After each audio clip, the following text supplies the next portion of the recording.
बिस्मिल्लाहिर्रहमानिर्रहीम, अस्सलाम वालेकुम नाज़रीन इकराम, मैं हूं मखदूम शहाबुद्दीन और आप देख रहे हैं मेरा फेसबुक और यूट्यूब चैनल।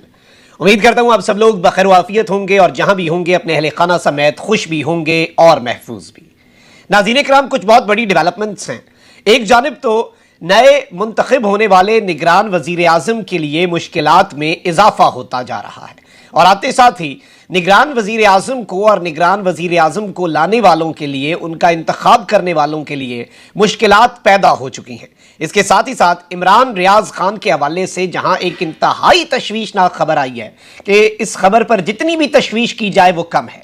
इमरान रियाज खान साहब की ज़िंदगी के हवाले से जो खबर है कि अल्लाह माफ़ करे, वो पॉसिबिलिटी जिसका हम सोच भी नहीं सकते, उस खबर के साथ एक मस्बत खबर भी मेरे पास है और एक अहम डेवलपमेंट है और चांसेस जो हैं वो किस तरह से बढ़े हैं और किस तरह से बैनुल-अक़वामी सतह पर तशवीशनाक खबरें आ रही हैं। क्योंकि पहले भी एक मरतबा आई थी रिपोर्टर्स विदाउट बॉर्डर से, अब भी यही इसी तर्ज की एक खबर आई है और इस मरतबा जो वो साइफर जिस जरीदे ने लीक किया है उसके ही सहाफ़ी ने यह बात की है। लेकिन इसके साथ एक और खबर भी है, इनसाइड डिटेल्स भी हैं।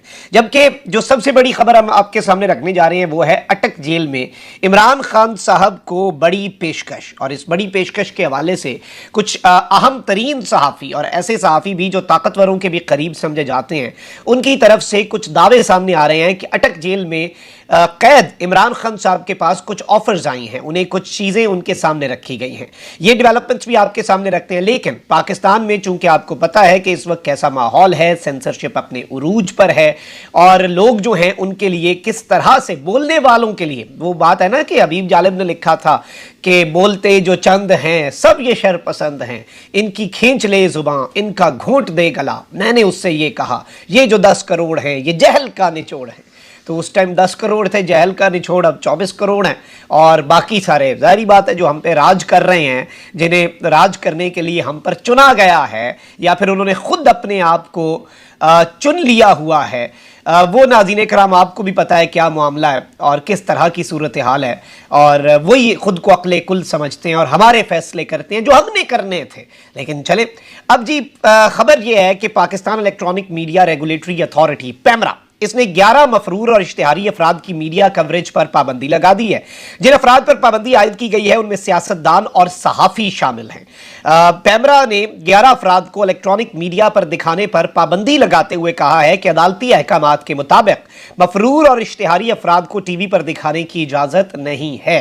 ऑल्दो नवाज शरीफ साहब मफरूर, इश्तिहारी, सजा याफ्ता मफरूर भगोड़े हैं, कानूनी टर्म्स में कह रहा हूं, नो हार्श फीलिंग्स फॉर मियां साहब, और मैं समझता हूं कानून का सामना करना बहुत जरूरी है। देखिए, पाकिस्तान से बाहर होना इज समथिंग एल्स, लेकिन कानून का सामना करना और सजा हो जाने के बाद मुजरिम साबित हो जाने के बाद भाग जाना इज समथिंग एल्स। लेकिन चले, जिन अफराद पर पाबंदी आयद की गई है उनमें सैयद अकबर हुसैन, साबिर शाकिर, मुईद पीरजादा, वजाहत सईद, आदिल फारूक राजा, हैदर रजा मेहदी, शाहीन सहबाई शामिल हैं। यानी अगर आपको मैं ये कहूं कि जर्नलिस्ट या एक्टिविस्ट में से जैसे आदिल राजा एक्टिविस्ट हैं, हैदर मेहदी एक्टिविस्ट हैं, इसके अलावा जर्नलिस्ट में वजाहत सईद हैं, डॉक्टर मुईद हैं, साबिर शाकिर हैं, सैयद अकबर हुसैन हैं, इनके ऊपर ये लगा दी गई है पाकिस्तान के इलेक्ट्रॉनिक मीडिया पर पाबंदी कि ये जी मफरूर हैं, ये इश्तिहारी अफराद हैं और जाहिर बात है आपको पता है कि इन सारे अफराद के ऊपर दहशत गर्दी के मुकदमात हैं, कुछ पर चंद मुकदमात हैं, कुछ पर लातादाद मुकदमात हैं। ये मुकदमात दुरुस्त हैं, सही हैं, मामला कोर्ट ऑफ लॉ ने करना है।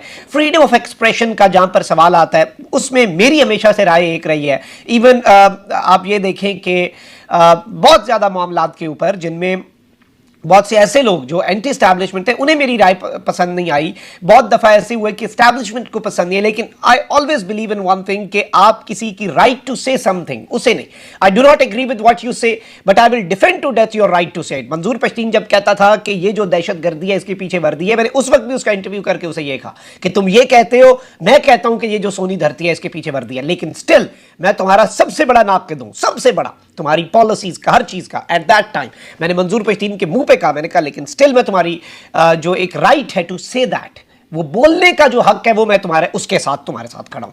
तुम बोलो, लेकिन मैं तुम्हें काउंटर करूंगा दलील से, काउंटर करूंगा मंतक से, काउंटर करूंगा बात से, लेकिन इस तरह से नहीं। लेकिन चले, अब जो मामला हुआ है तो ये सहाफियों की लिस्ट थी, अब मैं सियासतदानों की लिस्ट दे देता हूं। पीटीआई के रहनुमा अली नवाज जमान, फरूख हबीब, मुराद सईद और हम्माद अजहर शामिल हैं। ये सारे नौजवान हैं और इन सारे नौजवानों को बेसिकली ज़ेर अताब ला दिया गया है और इनके ऊपर मुकम्मल पाबंदी है। पैमरा की हिदायत में मजीद कहा गया है कि पैमरा ऑर्डिनेंस 2002 के सेक्शन 27 के तहत मज़कूरा वाला अफराद की इलेक्ट्रॉनिक मीडिया पर कवरेज पर पाबंदी आयद की गई है। इन अफराद की किसी भी खबर, रिपोर्ट्स, बयानात या टिकर्स को नशर करने से गुरेज किया जाए। हिदायत की खिलाफ वर्जी की सूरत में न्यूज़ चैनल्स को संगीन जुर्माने की तंबीह करते हुए पैमरा ने मामला शिकायत काउंसिल को भिजवा दिया है। अच्छा नाज़रीन इकराम, आगे बढ़ते हैं, कुछ और खबरें भी आपके सामने रखते हैं। शहबाज शरीफ साहब की आखिरी बतौर वज़ीर आज़म ख्वाहिश अलविदाई गार्ड ऑफ ऑनर लेना है उन्होंने, और गालिबन वो 14 अगस्त की कुछ ज़रा चले होता है ना।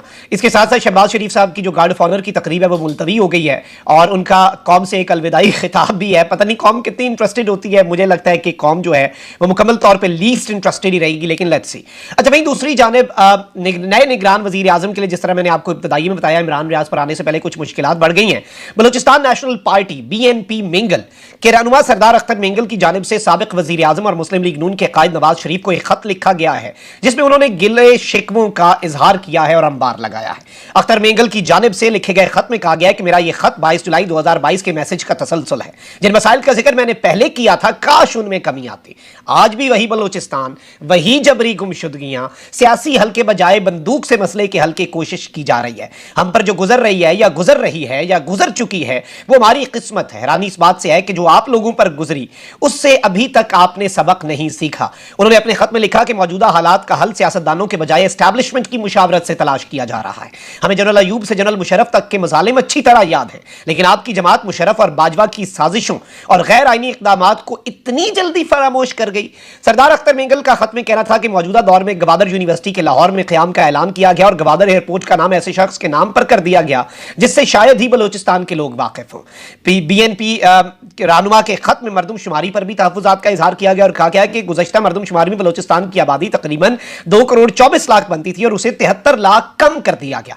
नवाज शरीफ को लिखे गए खत में यह भी कहा गया है कि अहम फैसलों में इत्तेहादियों को एतमाद में ना लेना बदएतमादी को दबाव बख्श रहा है। इन्होंने निगरान वज़ीर आज़म के लिए ऐसे शख्स की नामजदगी का कहा है कि एक ऐसे शख्स को नामजद किया गया है जिससे हमारे लिए सियासत के दरवाजे बंद कर दिए गए हैं। आपके इस तरह के फैसलों ने हमारे दरमियान मजीद दूरियां पैदा कर दी हैं और इस सब के अंदर ये अनवारुल हक काकड़ साहब के लिए, ऑल्दो आप देखें बड़ी अच्छी बात है बलूचिस्तान से, मैंने वैसे अगले दिन भी ये बात कही थी, सिंध असेंबली के अंदर PTI की बनती थी सीटें, इन्होंने बंदे मुनर्रिफ करवा दिए और अपोजिशन लीडर की सीट MKM की खातून को दे दी। मैंने बार बार ये बात की कि भाई बड़ी अच्छी बात है सिंध असेंबली में पहली दफा खातून अपोजिशन लीडर आई है, लेकिन अल्लाह का वास्ता भाई इस तरह का शबखुन मार के लोटा क्रेसी से तो ना लाते, कम से कम विमेन एम्पावरमेंट को तो हम खुशी मना सकते, बलूचिस्तान की बहुत खुशी, लेकिन वो बात जिस तरह मेंगल साहब कर रहे हैं। इसी तरह से चले, मैं तो ज़ाती तौर पे बलूचिस्तान के लिए खुश हूं, मुझे अनवारुल हक काकड़ साहब से बहुत उम्मीदें हैं, वो अपने आप को साबित करेंगे और कोई भी इस तरह की पहले बात करना, किसी को पर इल्जाम लगाना बिल्कुल गलत है। और मैंने कल भी अपने ब्लॉग में कहा कि अनवारुल हक काकड़ साहब पे अगर खान के फैन बॉय होने की बात आ रही फिर ये क्यों सिलेक्ट कर, ऐसा कुछ नहीं।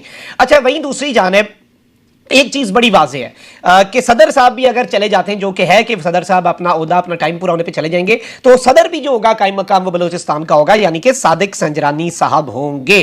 अच्छा, वहीं दूसरी जानिब जो निगरान वजीर आजम का मामला है उसके ऊपर मैंने आपको बता दिया अख्तर मेंगल साहब। वहीं दूसरी जानिब खुर्शीद शाह साहब ने भी कल एक स्टेटमेंट दी थी और खुर्शीद शाह साहब ने कहा कि अनवारुल हक काकड़ का नाम सेनेट से लिया गया, हमारी तवज्जो उस तरफ नहीं थी, बेहतर होता कि निगरान वजीर आजम के लिए ऐसे किसी और शख्स का भी इंतखाब कर लेते, हमें इल्म नहीं था कि अनवारुल हक काकड़ का नाम आ जाएगा। तो अब पीपल्स पार्टी जो है उसने भी इस मामले पर थोड़ा सा पीछे हटने का फैसला किया है क्योंकि आवाजें तो उठ रही हैं और इन्होंने निगरान वजीर आजम अनवारुल हक काकड़ से मुतल्लिक बयान देने पर खुर्शीद शाह पर बरहमी का इजहार किया है और पीपल्स पार्टी की क़यादत ने इस बयान के ऊपर खुर्शीद शाह साहब से वजाहत मांगी और उन्हें अपनी पोजीशन वाज़ेह करने की हिदायत की और मामले के पेश नजर पीपल्स पार्टी को तर्जुमानों से बयान जारी कराना पड़ा। खुर्शीद शाह ने निगरान वजीर आजम के बारे में बयान पार्टी क़यादत की इजाजत से बगैर लिया, तो कोई ग्रेटर गेम में दरार पड़ रही होगी या आड़े आ रहा होगा मामला।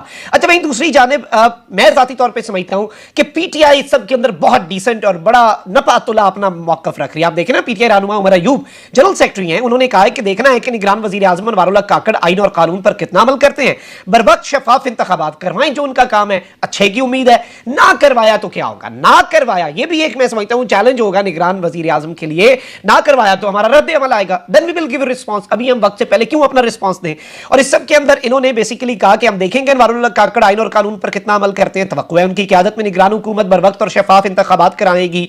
ताखीर हुई तो फिर हमारा भी रद्द अमल आएगा। और इन्होंने इस सब के अंदर यह बात कही कि पंजाब और केपी में तो गैर आईनी निगरान हुकूमतें थी, केपी से निगरान काबीना को हटा दिया गया, जो कि खुश आइंदा है, अच्छी चीज है। जो अच्छा होगा मुझसे अच्छा कहेंगे। उम्मीद है पंजाब की निगरान हुकूमत के खिलाफ भी कार्रवाई की जाएगी और वहां पर भी सफाई की जाएगी, वहां पर भी झाड़ू फेरा जाएगा जो इस तरह के लोग हैं। सूबाई निगरान हुकूमतें किसके इशारे पर चल रही थी सबको मालूम है। इस सब के अंदर इन्होंने पार्टी जो है छोड़ने वालों को एहतियात से बुनियाद रखने वाली की बात करनी चाहिए परवेज खटक के हवाले से, और दीगर चीजें भी इन्होंने कही।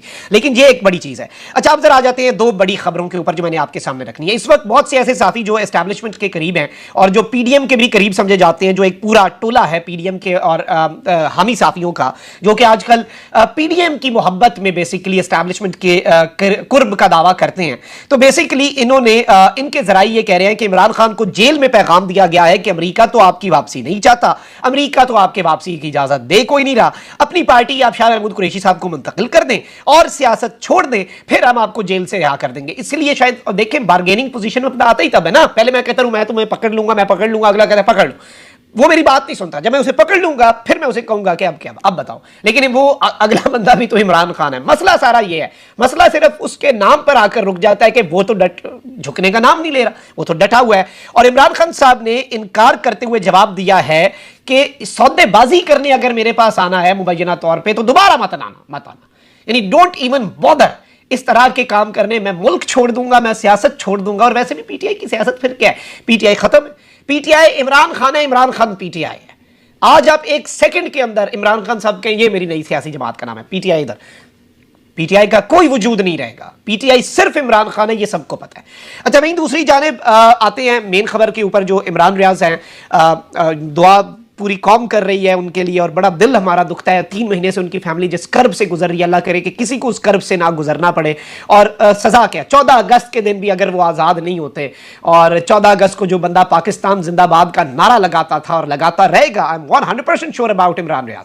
अच्छा, वो जो साफ़ी है इंटरसेप्ट वाले जिन्होंने वो मुबैना साइफर जो है लीक किया है, उन्होंने बेसिकली एक शो के अंदर कह दिया कि जी ये साइफर ना दिखाया जाए। इसके लिए 2 पाकिस्तानी सहाफ़ियों ने भी अपनी जान दी, अरशद शरीफ भी कीनिया में मारे गए और इमरान रियाज भी। अच्छा, उसके बाद उन्होंने ऑल्दो अब वो क्लिप बहुत ज्यादा चल रहा है कि जी उस साफी ने, बैनुल अक़वामी साफी बैठा हुआ है वहां पे, उसने दावा कर दिया कि इमरान रियाज इस दुनिया में नहीं है। लेकिन उसी साफी ने बाद में जाके कह दिया कि इमरान रियाज का चूंकि अभी पता नहीं है और वो कंफ्यूजन है, तो अभी कंफर्म नहीं कहा जा सकता इमरान रियाज किधर है।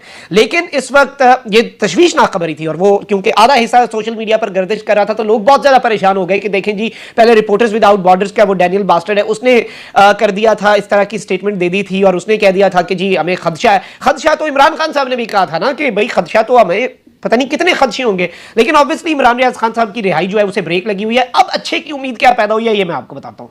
अच्छे की उम्मीद ये पैदा हुई है कि ये इतने भी भोले ये पीडीएम वाले नहीं हैं और अच्छा खासा बुग्स जो है वो नवाज शरीफ साहब के दिल में भी और मरियम के भी दिल में और इन सब के जो भी बोलता है, और इन्हें अच्छी खासी तकलीफ भी होती है। और ये सारा मलबा इनकी कोशिश होती है ये अपने साफियों के जरिए एस्टैब्लिशमेंट पर डलवाएं, लेकिन ये भी बीच में अच्छे खासे फैसलों के अंदर होते हैं इन्वॉल्व। ऐसा नहीं है कि ये सब कुछ एक ही जगह से तारे हिल रही होती हैं। तो अब चूंकि ये इक्तदार के ऐवानों से निकल रहे हैं, तो उसके बाद एक मरतबा फिर कुछ उम्मीद पैदा हुई है। ये मैं आपको बस अभी इतनी ही खबर दे सकता हूं, इससे ज्यादा खबर अभी नहीं दे सकता। उसके बाद कुछ उम्मीद पैदा हुई है कि मामलात इंशाल्लाह दुरुस्त हो सकते हैं और बेहतर समत में जा सकते हैं इमरान रियाज खान साहब के हवाले से। लेकिन शर्त एक ही है, दुआ और आवाज उठाते रहें। आवाज उठाएंगे, प्रेशर बढ़ेगा। अपना बहुत ख्याल रखें। अल्लाह निगहबान पाकिस्तान।